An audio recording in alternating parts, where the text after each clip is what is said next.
Em 90 segundos tu não faz nem um miojo, mas eu te ensino as matérias que tu tem até nojo. Então senta aí e começa a quebrar ATP pra ter energia pra tua mente processar e entender que a probabilidade de você ir bem no Enem tá ligada direto aos meus raps também. Então começa com humanas, só sei que nada sei, mas sei que saí da vida e pra história eu entrei. Se o clima esquenta e tua caneta falhou, fica tranquilo, a esfera dela dilatou com calor. Eu sou flúor com oxigênio, dá pra completar, evoluir melhor que o Darwin poderia imaginar. Se tinha uma pedra no caminho, pode crer que eu já chutei absoluto no rap. Eu nasci pra ser rei, crio uma sociedade aos modelos de Durkheim. O mecanismo dela própria é que diz pra onde vai minha inspiração. Thomas Edison dizia, é 1% e o restante o trabalho que fazia. Então senta o rabo aí que eu vou te ensinar. Sometimes rap is the best way to learn, rapá. Eu não compreendo, pero não puedo hacer. É só estudar e ouvir as dicas que eu dou pra você. Confere suas respostas e faz tudo com calma. Manda bem na redação, faz do fundo da alma. Esse é o tópico frasal, ainda tem argumentação. E a resposta pra você eu deixei na conclusão. Se tá nervoso, se acalma pra mandar bem. E se liga nos vídeos que eu te preparo pro Enem.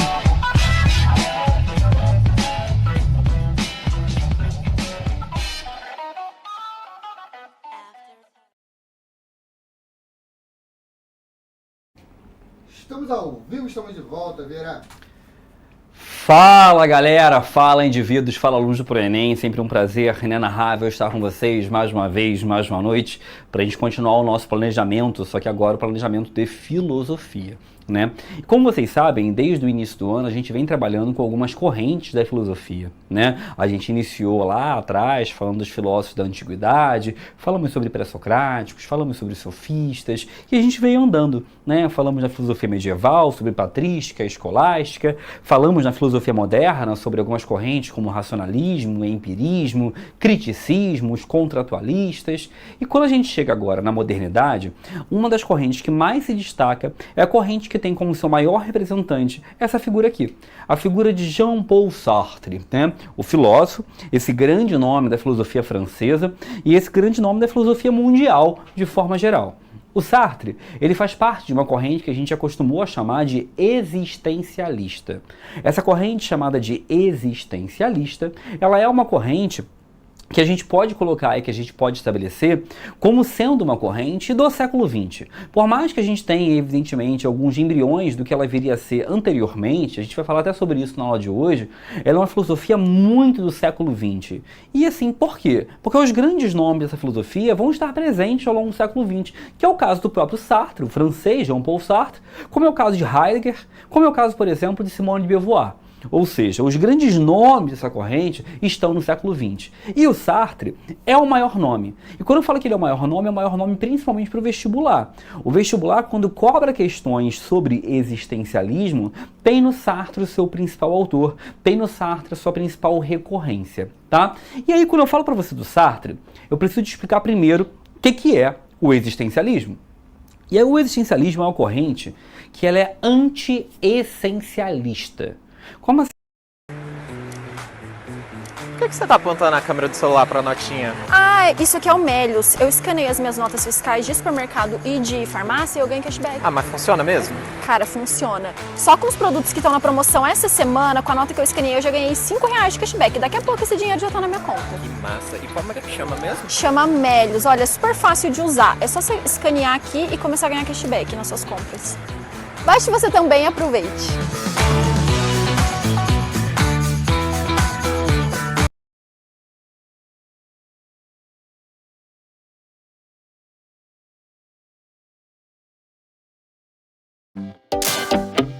Quando você tá bem, o seu dia flui. Para dores intensas ou do dia a dia, Flanax tem alívio rápido e ação prolongada. A vida segue, a dor não. Se é baia, é bom. Ele se constrói, ele se forma a partir do seu cotidiano. Para os existencialistas, o ser humano se realiza a partir das práticas que ele vem a determinar, dos comportamentos que ele vem a ter. Ou seja, para os existencialistas, eu, Leandro, eu só sou professor porque eu atuo como tal, porque eu existo como tal. Eu não sou professor porque eu tenho algum tipo de habilidade, de dom, capacidade, predestinação, algum tipo de questão inata a mim que me faz ser professor. Não, não, não. Eu sou porque eu faço. E para um existencialista, se de uma hora para outra eu parar de dar aula por algum motivo, se de uma hora para outra eu mudar de profissão, eu deixo de ser professor. Porque eu sou o que eu faço, eu sou o que eu realizo, eu sou os comportamentos que eu tendo a praticar, que eu tendo a realizar. Isso é importante porque essa é a base para você compreender o que é o existencialismo, que ficou muito famoso e muito conhecido por essa frase, uma frase do próprio Sartre que diz: a existência precede a essência. Por que ele fala isso? Que a existência precede a essência? Porque ele quer dizer para nós que o ser humano, ele constrói a sua essência, ele constrói quem ele é existindo. Então eu me construo, eu me formulo, eu viro quem eu sou, eu crio a minha essência na prática.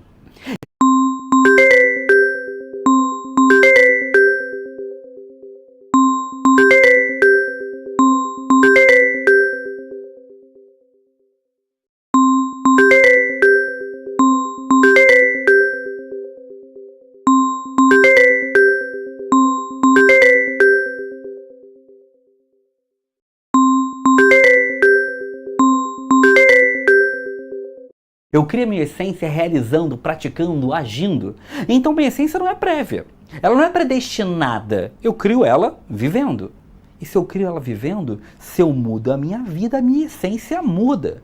Se eu mudo meus comportamentos, a minha essência vem a se alterar. Se eu mudo a forma que eu venho a agir, que eu venho a realizar, eu mudo quem eu sou. Então, vamos resgatar. Estamos falando de uma corrente chamada corrente existencialista. Corrente essa que é não essencialista, que nega a ideia do ser humano nascer com uma essência prévia, pré-determinada ou pré-decidida. E acredita que o ser humano se constitui, se forma, se realiza na prática. Então o ser humano age, o ser humano se comporta agindo na vida real. O ser humano age a partir dos seus comportamentos e isso vem a formar quem ele é. Eu sei que eu estou repetindo aqui muitas coisas, eu estou falando de forma meio que em looping as mesmas coisas, mas eu quero que fique muito claro para você essa primeira parte da aula, porque é isso que vai de alguma forma organizar para o que vem depois. Essa ideia do Sartre, ela é uma ideia que traz uma questão muito interligada à vida dele. Tá? Como assim muito interligada à vida dele? Um grande debate na filosofia, um grande debate que sempre existiu na filosofia, era o que define o homem. O que define um ser humano? Esse é um debate que, de alguma forma, acompanhou toda a filosofia. Né? O que faz do homem homem? O que define o ser humano? E lá atrás, quando a gente debatia acerca disso, né, os racionalistas, por exemplo, diziam que o que define o homem é ser um ser pensante, é ser um ser racional, é ser um ser lógico. Mas repara que dizer que o ser humano é um ser pensante, um ser racional, um ser lógico, é você definir o homem a partir de uma essência, que a essência dele é ser pensante. Então, os existencialistas não gostam dessa definição. Os existencialistas não gostam da ideia de definir o homem como uma coisa pensante, como aquele que pensa, pura e simplesmente. Não. Os existencialistas vão definir de uma outra maneira. E essa outra maneira tem a ver com a época em que eles descrevem, que é o século XX. O século XX é uma época, gente, em que num curto espaço de tempo a gente teve a Guerra Russo-Japonesa, a Primeira Guerra Mundial, nós tivemos todos os conflitos ligados ao período nazi-fascista entre os anos de 1918 até o ano de 1939, tivemos a Guerra Civil Espanhola, tivemos a Segunda Guerra Mundial, tivemos a Guerra da Coreia, tivemos a Guerra do Afeganistão, tivemos a Guerra do Vietnã, tivemos a Revolução Chinesa, tivemos uma série de conflitos no mundo que foram, de alguma forma, criando uma ideia no homem, cara, que o homem é um ser meio violento, meio cruel. Ou seja, o século XX trouxe uma ideia que é a ideia das catástrofes, que o homem é um ser que pratica catástrofes. E aí o Sartre, pensando sobre isso, vai dizer, cara, não tem como eu definir o homem como uma coisa pensante se esse homem atira nele mesmo, se esse homem entra em guerra a todo tempo, se esse homem está sempre em conflito, sempre em disputa, sempre entrando em guerra e matando o seu oponente. Então ele vai dizer que o homem, na verdade, é um ser que está em construção. Ele define o ser como um ser em construção. O Sartre vai dizer que o homem é um ser não acabado, que o homem não é um ser definido, por isso não tem essência, que ele é um ser que está em elaboração, em formação. E dizermos que ele é um ser pensante seria, de alguma forma, negar que esse homem vive um conjunto de regras, de catástrofes, de guerras, que vão, de alguma forma, atrapalhando o seu viver a todo momento, tá? Deixa eu tentar ali ver as perguntas, ver se já tem algumas perguntas aí. O pessoal dando boa noite. E aí a primeira pergunta é da Jay, que falou assim: professor, boa noite. Não sei se você vai comentar sobre, mas o que é transcender para o Sartre? Vi esse termo em uma questão. Jay, depende, assim, ele não fala sobre transcender especificamente, tá? Sempre que você ouvir o termo transcender, vem a ver com algo além do homem. Transcender tem a ver com Deus, com divindade, tá? Teria que ver a questão. Provavelmente, sem ver a questão, mas já imaginando que questão é, que eu conheço uma questão que usa esse termo numa questão de Sartre, transcender vem da ideia de que Deus interfere nos homens. E para o Sartre não existe transcendente influenciando nos homens, tá? Vamos lá, deixa eu abaixar aí para mim, diretor, por favor. Luna, professor, a teoria do hábitos de Bourdieu é existencialista também? Não, é uma teoria sociológica do Bourdieu e do Norbert Elias sobre hábitos, tá? Entendendo ali os comportamentos humanos na sociedade. Aqui ele está falando do ser humano e não do comportamento dele em sociedade, tá? Beleza, tranquilidade. Vamos lá, vamos continuar. E aí, toda essa teoria existencialista que a gente começou a falar aqui na aula de hoje, que o homem não tem essência, que o homem tem existência, que o homem não se define como pensante, que o homem se define como um ser em construção, isso foi iniciado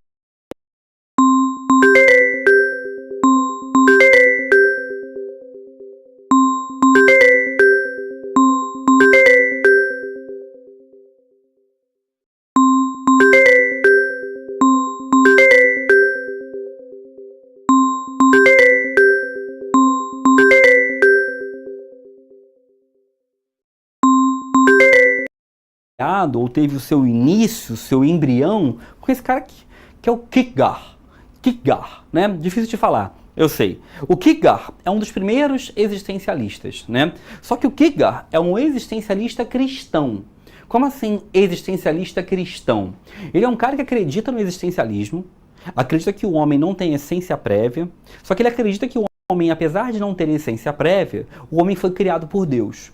Ou seja, o Kierkegaard, ele é um autor que ele acredita que o homem tem uma perspectiva em que ele foi criado por uma divindade, mas essa divindade não determinou quais são os comportamentos que esse homem vem a ter.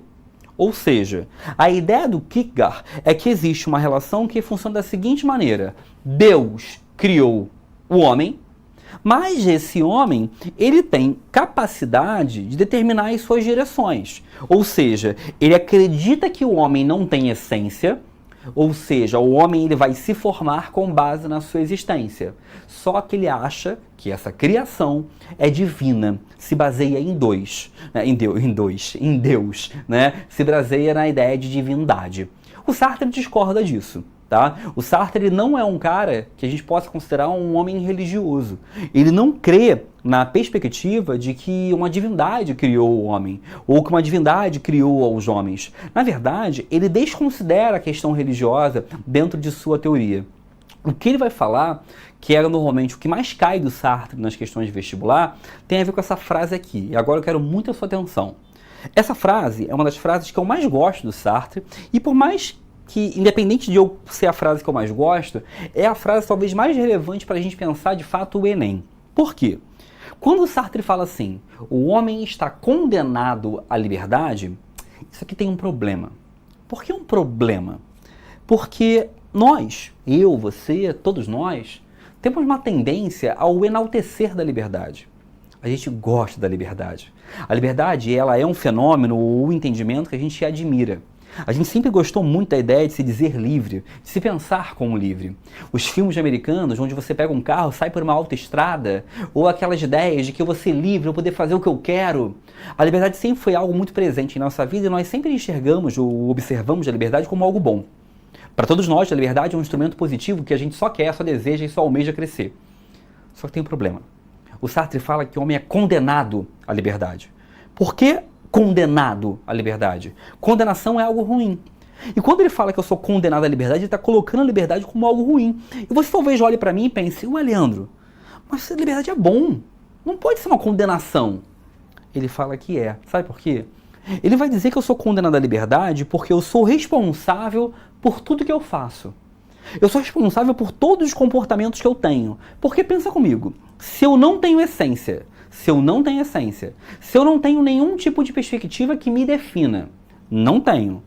Se eu não tenho uma capacidade prévia determinada, se eu não tenho ideias natas, se eu não tenho nada que faz que eu seja quem eu sou livre. Eu posso me tornar o que eu quiser. Eu posso fazer de mim o que eu bem entender.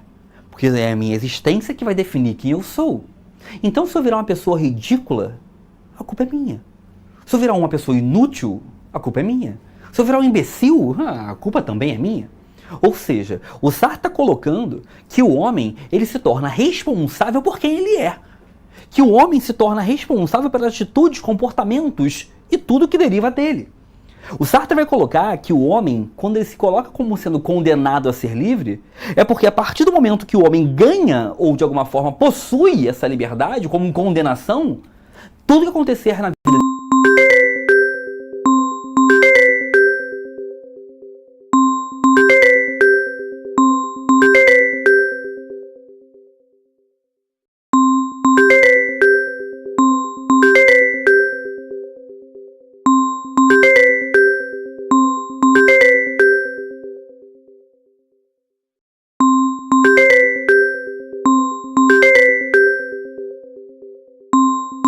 homem, a culpa é dele. Porque a liberdade que ele detém, a liberdade que ele possui, ou seja, o que eu sou, desde o meu corpo, as minhas capacidades,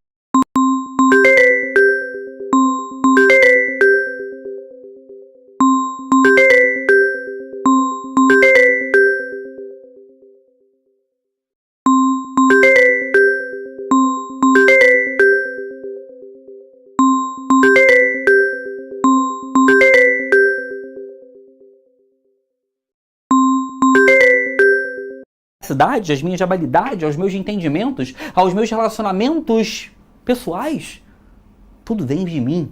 Tudo vem da minha liberdade que eu detenho como condenação. Vou te dar um exemplo. Você está no ano de vestibular, né? Eu vou agora mexer na ferida de alguns de vocês. Não fiquem tristes comigo, tá? Não é para deixar ninguém com raiva, não. Mas repara, vocês, hoje, né, estão aqui se preparando, pensando em relação ao vestibular. Se você não passar, a culpa é de quem? Um minuto de silêncio. Se você não passar para o Sartre, a culpa é só sua. E só sua, de não mais ninguém. Porque para o Sartre existe uma coisa muito fundamental que é a seguinte: a gente é responsável por que a gente vai se tornar. Intelectualmente, mentalmente, mas também comportamentalmente. Ou seja, eu me torno responsável por aquilo que eu venho a realizar. Ou seja, eu me torno responsável por aquilo que eu sou. Já vou continuar, mas quero responder umas perguntas aqui. Osmar, cara, não teve nenhum filósofo inglês? Inglês teve um monte, John Locke, Thomas Hobbes, né? Isso aí tudo filósofo inglês que a gente trabalhou ao longo desse ano. Ana Beatriz, professor, estudaremos em algum momento Simone de Beauvoir. Ana, a gente falou de Simone de Beauvoir na aula sobre questão feminina em sociologia, tá bom? Tem mais ali? Não. Sobe ali, diretor, tinha uma pergunta ali no chat. Ela tem em vermelho ali. Quem é o nosso principal filósofo atualmente? Quais livros, sites, blogs? Depende do tema, tá, Jerusa? O maior filósofo vivo hoje, para mim, é o Habermas, tá? Habermas, um alemão, Jürgen Habermas. Tá, tem 90 e poucos anos de idade, né? 95, se eu não me engano. É um homem bem idoso já, mas para mim ele é o maior filósofo vivo. Então, Zizek, Slavoj Zizek, tá? É um esloveno. Para mim são os dois maiores filósofos vivos hoje, tá bom? Zizek, se escreve com Z, Z-I-Z-E-K. Mas assim, Zizek só caiu no vestibular uma vez e com uma questão que era interpretativa, então a gente nem fala sobre ele. O Habermas vai ter aula sobre ele ainda, tá? Tem mais perguntas? Osmar, foi ironia, tá. Deixa eu ver ali. Osmar Filho, por que não tem filósofo brasileiro? Tem filósofo brasileiro. Só não tem a tendência de cair no vestibular, mas tem filósofo brasileiro, claro que tem. Show de bola, vamos lá, vamos seguir. E aí, quando eu falo dessa ideia de que o homem está condenado a ser livre, né, tem uma coisa importante aqui, que para o Sartre, quando o homem começa a compreender que ele é livre, e que tudo que acontecer na vida dele, a culpa é dele, Sartre vai dizer que a gente começa a se tornar um ser angustiado. E aí vem um segundo conceito da aula de hoje, angústia. Para o Sartre, nós somos seres angustiados. Sabe por quê? eu começo a perceber que a minha vida, a culpa é minha. Que as coisas derem certos, venci. As derem errado, perdi. Então, para o Sartre, eu vou me tornar um ser que vou começar a perceber que as minhas escolhas, e eu sou um ser dotado de escolha a todo tempo, as minhas escolhas me encaminham para algo e eu começo a me tornar angustiado. Eu vou te dar um exemplo, tá? Vamos supor que o Matheus de Oliveira, que está aqui agora no chat, o Matheus falou que o Karnal Cortelli Ponder. Deve estar falando de filósofo. Karnal não é filósofo não, Karnal é historiador. Tá? Mas vamos lá, vamos pegar um exemplo do Matheus aqui. Vamos supor que o Matheus de Oliveira seja um cara que esteja pensando no vestibular. Ele está em dúvida entre direito e história. É a dúvida dele. Vamos supor que o Matheus, ao fazer o vestibular e ficar na dúvida entre direito e história, ele escolhe o direito. Tá? Ele escolheu o direito, ele foi aprovado, ele passou. E aí ele foi aprovado, ele passou, legal, parabéns, você conseguiu. Só que o Matheus entra na faculdade de Direito, começa a trabalhar com Direito e é muito bem sucedido. O Matheus tem uma vida maravilhosa, o Matheus se torna rico, o Matheus começa a ganhar dinheiro, o Matheus tá brilhando. Só que eu te garanto, que o Matheus sempre, pro resto da sua existência, ele vai parar e pensar, como será que seria se eu tivesse feito história? Como será que seria? Ele tá realizado, ele tá feliz, tá tudo bem com ele, mas ele vai pensar, como seria se eu tivesse feito história? E isso é algo que encaminha a todos nós. Porque, segundo Sartre, a minha vida eu faço escolhas o tempo todo, ou isso ou isso. E essas escolhas, elas sempre são dotadas de um escolher algo e abrir mão de algo. E o ponto do Sartre é que quando eu escolho uma coisa e abro mão da outra, eu estou automaticamente gerando angústia em mim. Porque, para sempre, eu vou cogitar a possibilidade de pensar no que seria o contrário. No que seria o oposto. O que geraria se eu tivesse escolhido o outro lado, ou ido para o outro caminho. Porque para o Sartre, a angústia é um caminho natural de nossa existência. Natural. Como seria? O que eu realizaria? E isso, gente, é algo muito comum, tá? Eu vou dar um exemplo para vocês. Eu, antes de fazer minha primeira faculdade, que eu me formei, foi Sociologia. Tá? Posteriormente eu fui fazer filosofia, depois fui fazer história. Mas a minha primeira formação ela é em sociologia.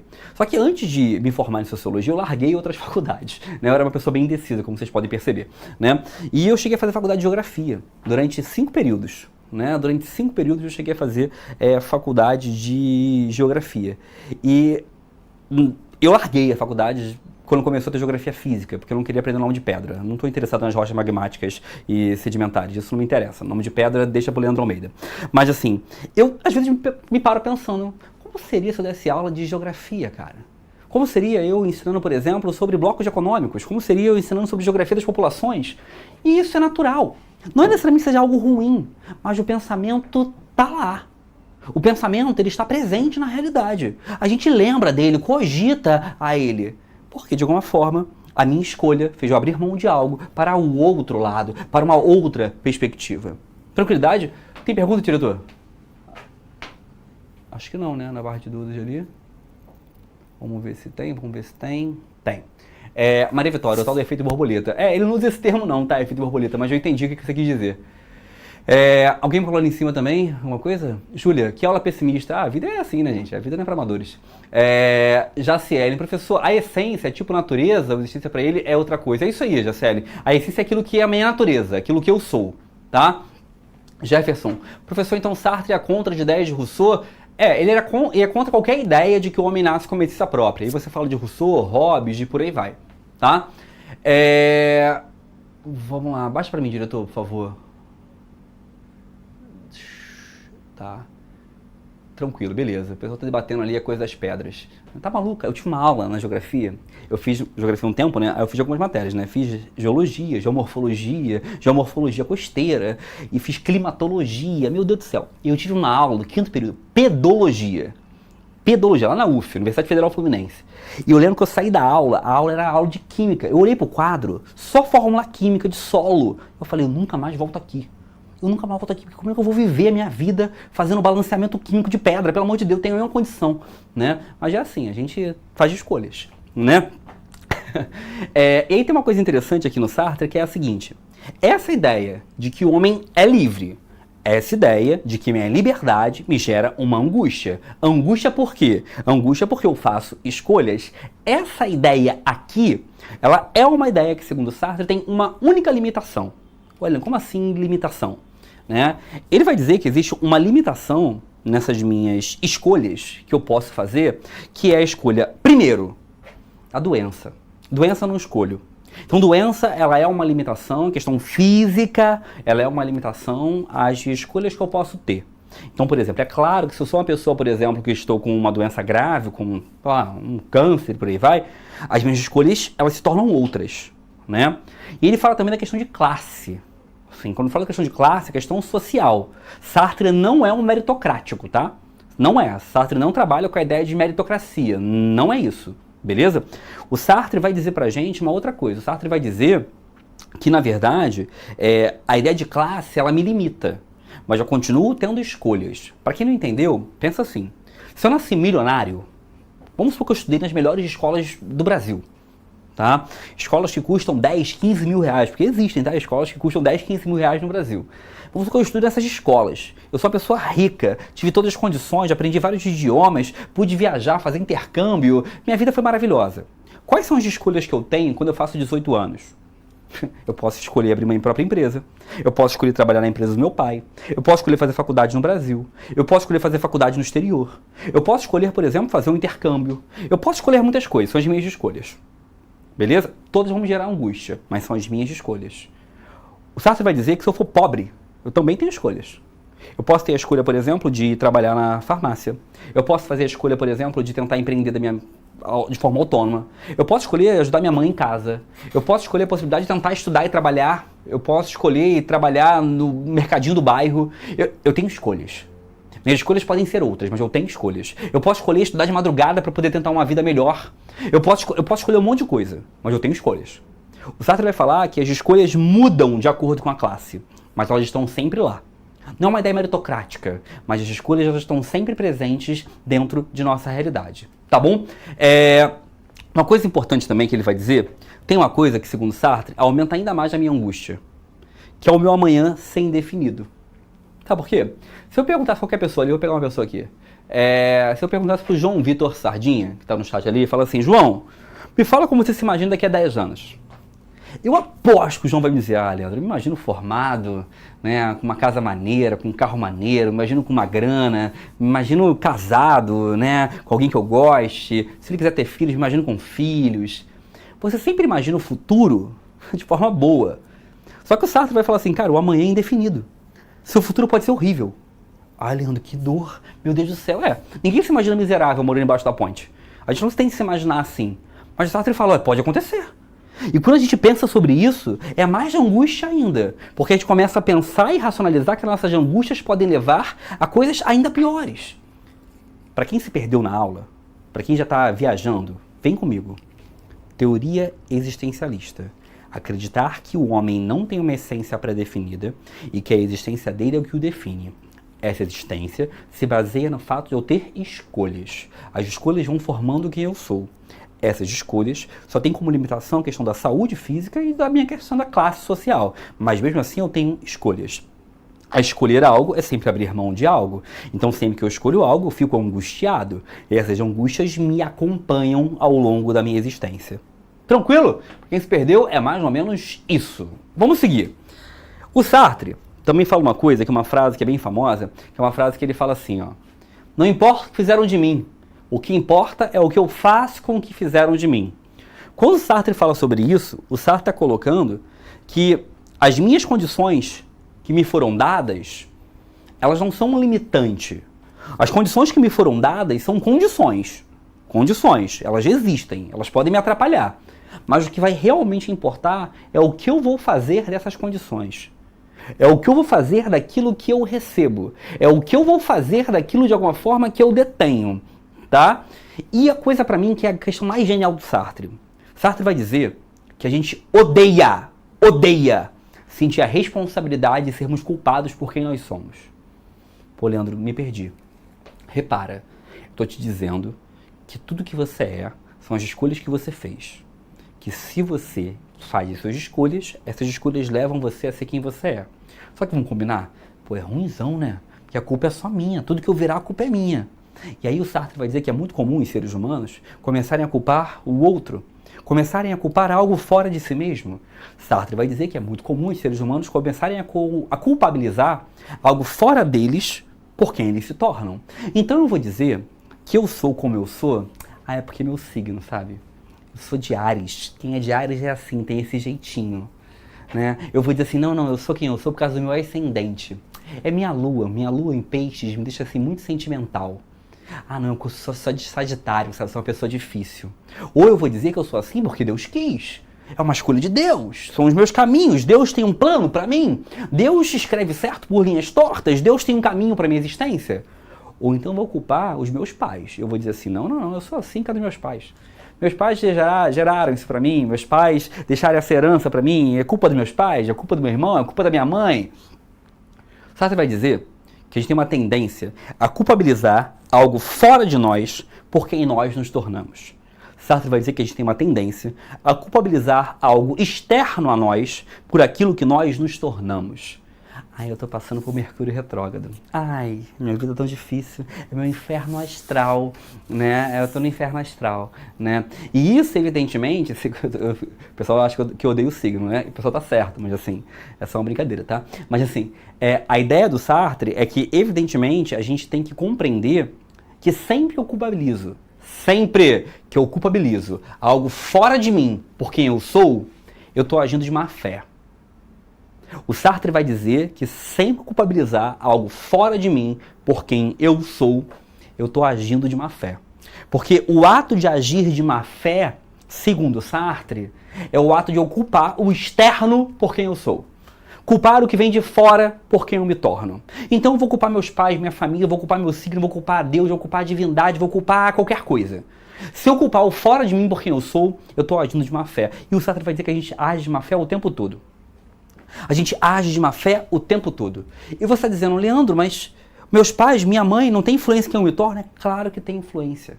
O ponto que o Sartre vai dizer que não importa o que eles fizeram de você. O que importa é o que você vai fazer com isso. Então ele vai dizer que mesmo que existam condições externas que tenham influenciado você a ser de um jeito, a ter um comportamento, o que importa é como você vai agir com isso. Quais escolhas você tem a partir disso. Como você vai agir a partir desse comportamento, dessa atitude, desse ato. Tá? Deixa eu ver se tem pergunta aqui, diretor. Vamos lá. Sobe ali, diretor. Acho que tinha coisa ali em cima. Não, lá em cima. Se eu não gabaritar a prova de filosofia e sociologia, a culpa é minha, porque meu professor é perfeito. Obrigado, Matheus. Freud explica... Freud explica bem, né, na verdade. Nicolas, como a noção de existência precede a... Isso, meu. Como a essência de existência precede a essência de Sartre se relaciona com a liberdade individual e as implicações éticas dessa liberdade? Então, Nicolas, veja bem. Ele está falando que eu tenho liberdade individual. Total. E que eu sou responsável pelas minhas escolhas. Então, a culpabilidade ética daquilo que eu detenho, daquilo que eu escolho realizar, é minha. E só minha. Tá bom? Jefferson, aqui em São Paulo, há escolas que custam R$25 mil por mês. Cara, isso tudo, Jefferson? Não sei. Eu sei que tem a Avenue em São Paulo, acho que a Avenue custa uns 15 mil. Não sabia que tinha mais que isso, não. Mas deve ter. Aqui no Rio, acho que é mais cara. Acho que aqui no Rio de Janeiro, a mais cara é a escola britânica ou a escola americana, que custam aí uns 15 mil, né? 15 mil por mês, cara. Que maluquice. Né? Mas tudo bem. Maneiro quem pode pagar essa educação para os filhos, mas é muito caro, né? Surreal. Mais ali. Yasmin, professor, então eu posso dizer que o Sartre não acredita que o meio influencia o indivíduo? Yasmin, o Sartre acha sim que o meio influencia. O ponto é que ele acha que isso não é uma desculpa. Tá? O meio vai te influenciar, mas mesmo assim você é um ser que detém escolhas. Mesmo assim o ser é um ser que detém escolhas com aquilo que o meio fez dele. Aquilo que o meio gerou a ele. Tá? Então o que ele quer colocar é que as escolhas são o cerne do processo. Tá? A escolha é a base do processo. Tem mais dinheiro embaixo disso aí? Não? Tranquilo? Show de bola. Emanuel, eu sou fã de carteirinha do Philippe Pondé. Queria que fosse meu avô. Philippe Pondé? Quem é Philippe Pondé? Ah, deve ser o Luiz. Philippe Pondé? Não é Luiz Pondé, não? Tá bom, vou seguir. Olha só. Uma última frase que eu queria trabalhar com vocês é essa frase aqui. O homem não é senão o seu projeto. E só existe na medida em que se realiza. Tem uma frase muito famosa do Sartre, que ele fala assim, o homem é um projeto de si mesmo. Por que um projeto de si mesmo? Porque todos nós, segundo o Sartre, somos projetos. A gente cria projetos. Projetos do que a gente quer ser, projetos de como a gente quer se comportar. Todos nós somos projetos, né? Todos nós temos projetos em nossa existência, projetos em nosso comportamento, né? E esses projetos que todos nós detemos e possuímos, eles só vão se tornar na medida prática. Então, o ponto para o Sartre é que o projeto não quer dizer nada. Eu só vou me tornar de fato algo quando eu realmente realizar. Então, a ideia do projeto, o que eu desejo ser, o que eu acho que eu posso ser, isso para ele não corrobora ao indivíduo. Então, vamos organizar as ideias para podermos terminar a aula. 1. Existencialismo. A ideia de que a existência precede a essência. Então, eu não tenho essência própria, eu me formo existindo. 2. Essa existência se forma a partir de escolhas que eu tenho. Essas escolhas geram angústia. Eu não suporto viver com essas angústias, então eu começo a justificar por coisas fora de mim. E aí eu tenho a ideia da má fé, porque eu coloco a culpa naquilo que está fora de mim, aquilo que está externamente a mim. Tranquilidade? E eu termino a aula deixando para você esse pensamento aí, né? Para você refletir e pensar, né, quais escolhas você está tendo, quais angústias você vai ter e, principalmente, que tipo de essência a sua existência, essas escolhas vão te gerar. Forte abraço, valeu! Assista nossas aulas a hora que você quiser. Vem com o Pro, o cursinho online que mais aprova no Enem. Assine em proenem.com.br. We gotta celebrate the beauty of the world that keeps on giving.